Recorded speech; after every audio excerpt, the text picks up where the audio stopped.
Hey, welcome back to YT Finance, and today we are discussing Workhorse stock. Remember to subscribe if you are new. If you are already subscribed, thank you so much. Like the video right now if you want more Workhorse stock videos, and let's get into the video. Workhorse, ticker symbol WKHS, is seeing a lot of volatility lately in the market, so we are going to perform some stock analysis and go through 3 different Workhorse stock exit strategies depending on if Workhorse wins the United States Postal Service contract or not. Stock analysis is not an exact science, so take everything I say with a grain of salt. All Workhorse stock articles will be linked in the description where I am drawing my information from, so let's get into the first article.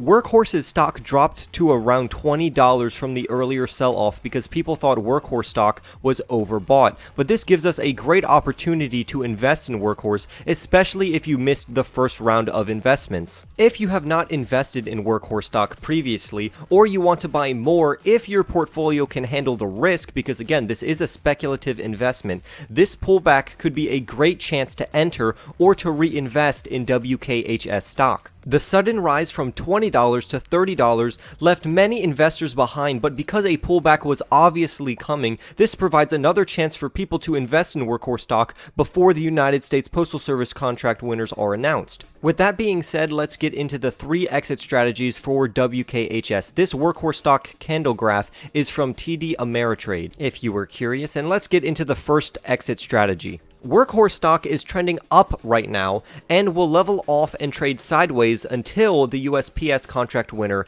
is announced. If Workhorse is the winner of the United States Postal Service contract, the stock will explode upwards above $50 per Workhorse share, but the stock will pull back after the hype dies down when the short sellers start taking their profits.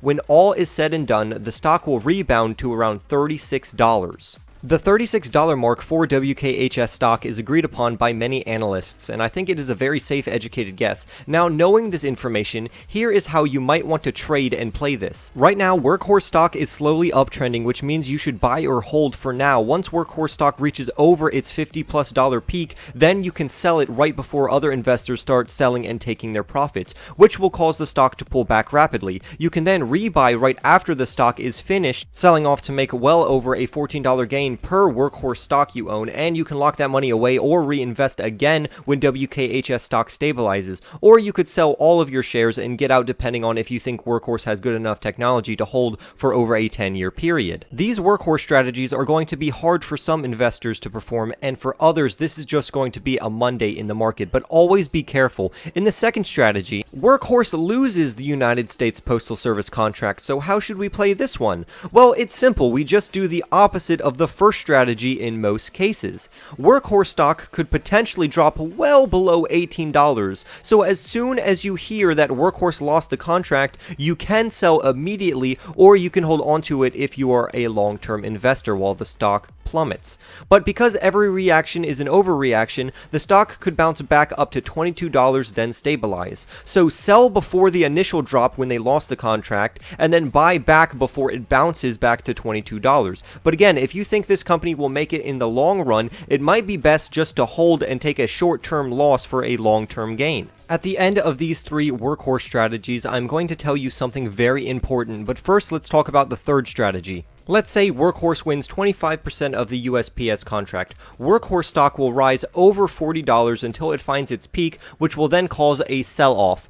By the way, these graphs are not up to scale. After the sell-off, the WKHS stock will stabilize around or above the $30 mark. In this scenario, everyone wins. The short sellers, the swing traders, and the long-term Workhorse stockholders. Whatever Workhorse wins in the contract, Oshkosh Corporation or Oshkosh Group will win the remainder of the USPS contract. And I want to be transparent, I have hedged my bets and I am invested very little in both Oshkosh Corporation and Workhorse Group. Some people think that Workhorse stock will explode past the $100 mark if they win the contract, or go below the $10 mark if they lose the contract. And although this is true, it is very unlikely, which is why I don't really like to talk about it. Now, if Workhorse gets 75% of the contract, we just increase the numbers. So if they win 75% of the contract, it's going to go to $60 or above, but eventually it will pull back. A safe bet will be the pullback is going to be around 30%. The $20 in red is if things go really bad for Workhorse stock and the sell-off does does not stop quick enough, but again, that's highly unlikely because of the support lines that we have.